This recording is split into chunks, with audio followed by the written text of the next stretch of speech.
বিগত সরকার পাঠ্যপুস্তক নিয়ে অনেক ষড়যন্ত্র করেছে। ইতিহাস বিকৃত করে 15 বছরের শিক্ষার্থীদের ভুল শিক্ষা দিয়েছে বলে মন্তব্য করেছেন বিএনপির স্থায়ী কমিটির সদস্য ও সাবেক মন্ত্রী ডক্টর আব্দুল মঈন খান।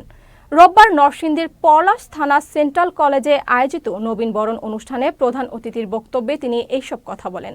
তিনি আরও বলেন, পৃথিবীর ইতিহাসে ফরাসি বিপ্লবে কারাগার ভাঙার যে তাৎপর্য রয়েছে, নরসিংদীর ছাত্র শিক্ষার্থীরা সেদিন কারাগার ভেঙে সেটার প্রমাণ দিয়েছে।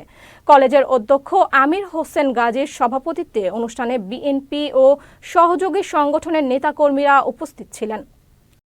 আজকে আপনাদের একথা মনে রাখতে হবে, শিক্ষক শিক্ষিকা যারা এখানে আছেন, ছাত্রদের কিন্তু সঠিক ইতিহাস শিক্ষা দিতে হবে।